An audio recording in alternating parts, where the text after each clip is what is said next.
Hello everyone, it's me again, Ling, and today I tell you about the little house in the big woods, summertime. Now it was summertime and people went visiting. Sometimes Uncle Henry or Uncle George or Grandpa came riding out of the big woods to see Pa. Ma would come to the door and ask how old the fox he were, and she would say, Charles is in the clearing. Then she would cook more dinner than usual, and dinner time would be longer. Pa and Ma and the visitor would sit talking a little while before they went back to work. Sometimes Ma let Laura and Mary go across the road downhill to see Mr. Peterson. The Petersons had just moved in. Their house was new and always very neat because Mrs. Peterson had no little girls to mess it up. She was a Swede, and she let Laura and Mary look at the pretty things she had brought from Sweden laces and colored embroideries in China. Mrs. Peterson talked Swedish to them, and they talked English to her, and they understood each other perfectly. She always gave them each a cookie when they left, and they nibbled the cookies very slowly while they walked home. Laura nibbled away exactly whole half of hers, and Mary nibbled exactly whole half of hers. And the other halves they saved for baby Carrie. Then when they got home, Carrie ate 2 half cookies, and that was a whole cookie. This wasn't right. All they wanted to do was to divide the cookies fairly with Carrie still. If Mary saved half her cookie while Laura ate the whole of hers, or if Laura saved half and Mary ate her whole cookie, that wouldn't be fair either. They didn't know what to do, so each saved half and gave it to baby Carrie, but they always felt that somehow that wasn't quite fair. Sometimes the neighbors sent word that the family was coming to spend the day. Then Ma did extra cleaning and cooking and opened the package of store sugar, and on the day set, a wagon would come driving up to the gate in the morning, and there would be strange children to play with. When Mr. and Mrs. Hewlett came, they brought Eva and Clarence with them. Eva was a pretty girl with dark eyes and black curls. She played carefully and kept her dress clean and smooth. Mary liked that, but Laura liked better to play with Clarence. Clarence was red-headed and freckled and always laughing. His clothes were pretty too. He wore a blue suit buttoned all the way up the front with bright gilt buttons and trimmed with braid, and he had copper-toed shoes. The strips of copper across the toes were so glittering bright that Laura wished she were a boy. Laura girls didn't wear copper toes. Laura and Clarence ran and shouted and climbed trees, while Mary and Eva walked nicely together and talked. Ma and Mrs. Hewlett visited and looked at a goodies lady's book which Mrs. Hewlett had brought, and Pa and Mr. Hewlett looked at the horses and the crops and smoked their pipes. Once Aunt Lottie came to spend the day. That morning Laura had to stand still a long time while Ma unwound her hair from the cloth strings and combed it into long curls. Mary was already sitting primly on a chair, with her golden curls shiny and her china blue dress fresh and crisp. Laura liked her own red dress, but Ma pulled her hair dreadfully, and it was brown instead of golden, so that no one noticed it. Everyone noticed and admired Mary's "There," Ma said at last. "Your hair is curled beautifully and Lottie is coming. Run and meet her, both of you, and ask her which she likes best, brown curls or golden curls." Laura and Mary ran out of the door and down the path, for Aunt Lottie was already at the gate. Aunt Lottie was a big girl, much taller than Mary. Her dress was a beautiful pink, and she was wagging a pink sunbonnet by one string. "Which do you like best, Aunt Lottie?" Mary asked. "Brown curls or golden curls?" Ma had told them to ask that, and Mary was a very good little girl, so always did exactly as she was told. Laura waited to hear what Aunt Lottie would say, and she felt miserable. "I like both kinds best," Aunt Lottie said, smiling. She took Laura and Mary by the hand, and one on either side, and they danced along to the door where Ma stood. The sunshine came streaming through the windows into the house, and everything was so neat and pretty. The table was covered with a red cloth, and the cook stove was polished, shining black. Through the bedroom door, Laura could see the trundle bed in its place under the big bed. The pantry door stood wide open, giving the sight and smell of goodies and the shelves. And Black Susan came pouring down the stairs from the attic, where she had been taking a nap. It was all so pleasant, and Laura felt so gay and good that no one would ever have thought she could be as naughty as she was that evening. Aunt Lottie had gone, and Laura and Mary were tired and cross. They were at the woodpile gathering a pan of chips to kindle the fire in the morning. They always hated to pick up chips, but every day they had to do it. Tonight they hated it more than ever. Laura grabbed the biggest chip, and Mary said, "I don't care. Aunt Lottie likes my hair best anyway. Golden hair is lots prettier than brown." Laura's throat swelled tight and she could not speak. She knew golden hair was prettier than brown. She couldn't speak, so she reached out quickly and slapped Mary's face. Then she heard Pa said, "Come here, Laura." She went slowly, dragging her feet. Pa was sitting just inside the door. He had seen her slap Mary. "You remember," Pa said, "I told you girls just never strike each other." Laura began. "But Mary said that makes no difference," said Pa. "It is what I say that you must mind." Then he took down a strap from the wall and he whipped Laura with the strap. Laura sat on a chair in a corner and sobbed. When she stopped sobbing, she sulked. The only thing in the whole world to be glad about was that Mary had to fill the chip pan all by herself. At last, when it was getting dark, Pa said again, "Come here, Laura." His voice was kind, and when Laura came, he took her on his knee and hugged her close. She sat in the crook of his arm, her head against his shoulder, and his long brown whiskers partly covering her eyes, and everything was all right again. She told Pa all about it, and she asked him, "You don't like golden hair better than brown, do you?"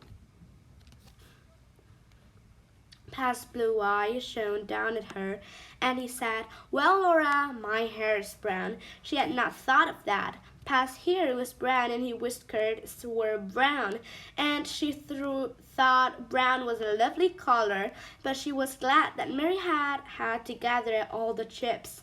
In the summer evenings, Pa did not tell stories or play the fiddle. Summer days were long, and he was tired after he had worked hard all day in the fields.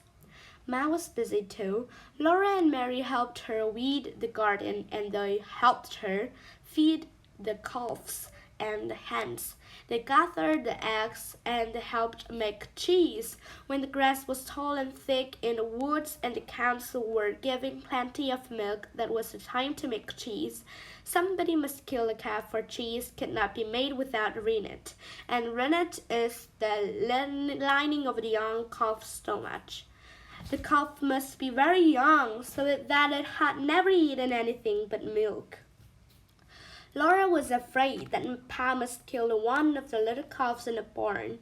They were so sweet.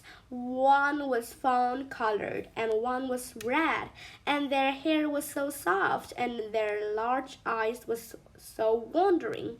Laura's heart beat fast when Ma talked to Pa about making cheese. Pa would not kill either of his calves because they were heifers and would grow into cows. He went to Grandpa's and to Uncle Henry's to talk about the cheese making, and Uncle Henry said he could kill one of his calves. There would be enough rennet for Aunt Polly and Grandma and Ma. So Pa went again to Uncle Henry's and came back with a piece of the little calf stomach. It was like a piece of soft, grayish white leather, all ridged and rough on one side. When the cows were milked at night, Ma set the milk away in the pans. In the morning, she skimmed off the cream to make into butter later. Then, when the morning's milk had cooled, she mixed it with the skimmed milk and set it all on the stove to heat. A bit of the rennet tied in a cloth was soaking in warm water. When the milk was heated enough, Ma squeezed every drop of water from the rennet in the cloth, and then she poured the water into the milk. She stirred it well and left it in a warm place by the stove. In a little while it thickened into a smooth, quivering mass. With a long knife, Ma cut this mass into little squares and let it stand while the curd separated from the whey. Then she poured it all into a cloth and let the thin yellowish wine drain out. When no more they dripped from the cloth, Ma emptied the curd into a big pan and salted, turning the mixes it well. Laura and Mary were always there, helping all they could. They loved to eat bits of the curd when Ma was salting it. It squeaked in their teeth under the cherry tree outside the back door. Pa had put up the board to press the cheese on. He had cut 2 grooves the length of the board and laid the board on blocks, one end a little higher than the other. Under the lower end stood an empty pail. Ma put a wooden cheese hoop on the board, spread a clean wet cloth all over the inside of it, and filled it heaping full of the chunks of salted curd. She covered this with another clean wet cloth and laid on top of it a round board, cut small enough to go inside the cheese hoop. Then she left a heavy rock on the top of the board.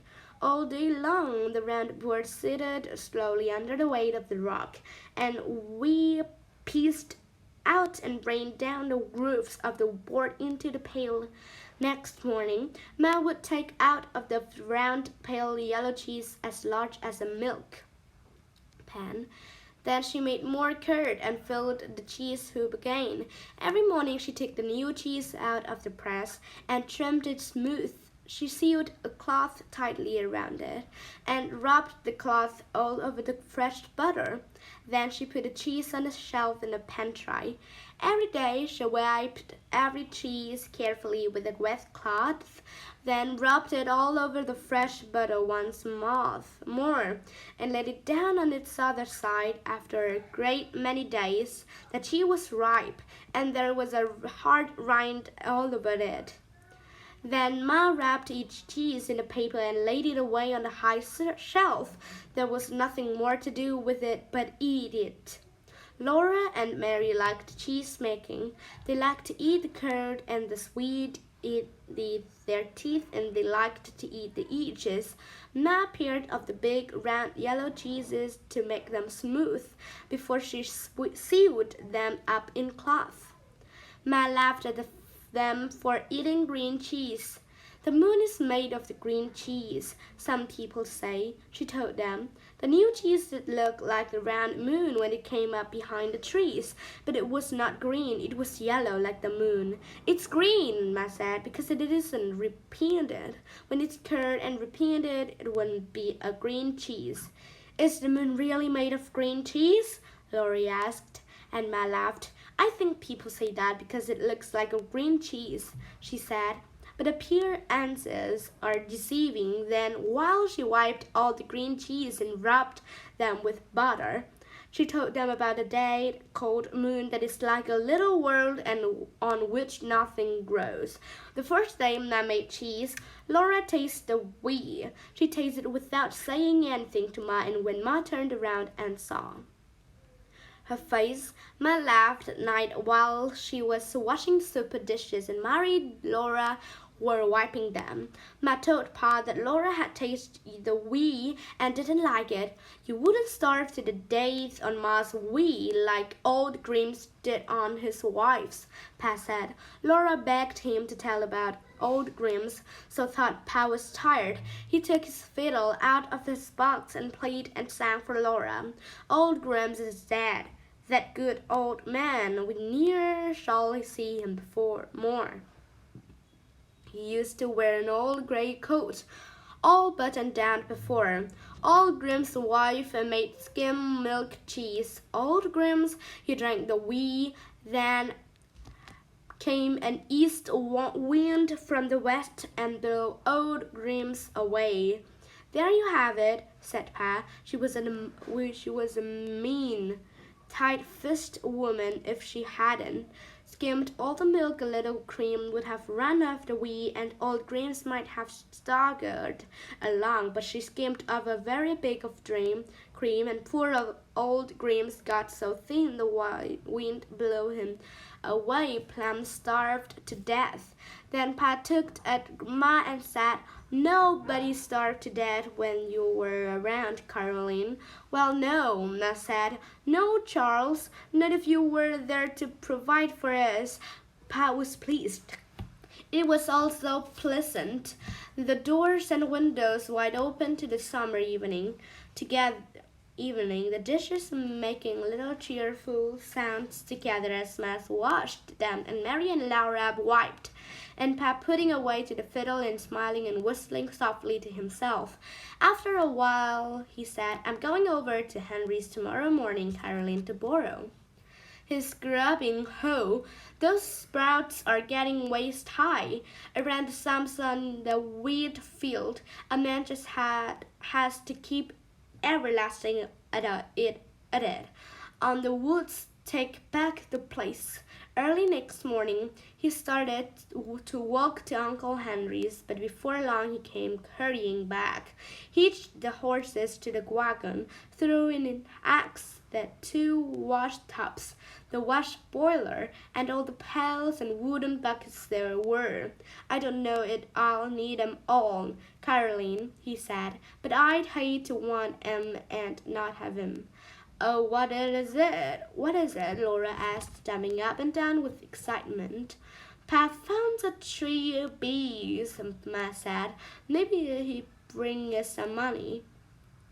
It was noon before Pa came driving home. Laura had been watching for him, and she ran out the door, the wagon, as soon as it stopped by the barnyard, but she could not see into it. Pa called, Caroline, if you'll come take this pail of honey, I'll go on it. Ma came out to the wagon disappointed. She said, Well, Charles, even a pail of honey is something.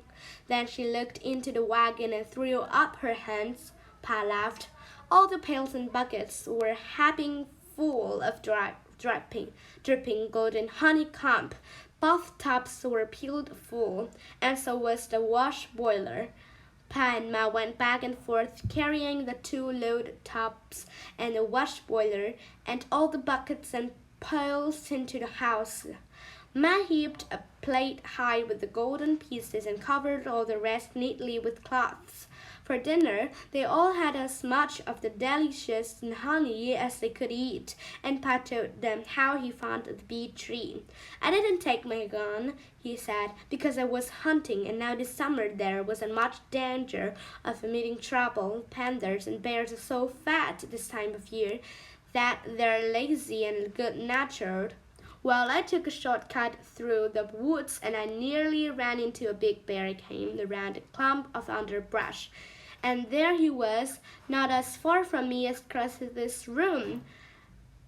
He looked around me and I guess he saw I didn't have gun. Anyway, he didn't pay any more attention to me. He was standing at the foot of the big trees and bees buzzing around him. They couldn't sting around through his thick fur, and he kept brushing them away from his head with one paw. I stood there watching him, and he put the other paw into a hole in the tree and drew it out, all dripping with honey. He licked the honey off his paw and reached in for more. But by the time I had found me a club, I want that honey myself, so I made a great racket backing in the club against the tree and yelling. The bear was so fat and so full of honey that he just dropped on all fours and waddled off among the trees. I chased him some distance and got him going fast away from the bee tree, and then I came back for the wagon. Laura asked him how he got the honey away from the bees. That was easy, Pa said. I left the horses back in the woods where they wouldn't get stung, and then I chopped the tree down and split it open. Didn't the bees sting you? No, said Pa. Bees never sting me. The whole tree was hollow and filled from top to the bottom with honey. The bees must have been storing honey there for years. Some of it was old and dark, but I guess I got enough good, clean honey to last us a long time. Laura was sorry for the poor bees, she said. They worked so hard, and now they wouldn't have any honey.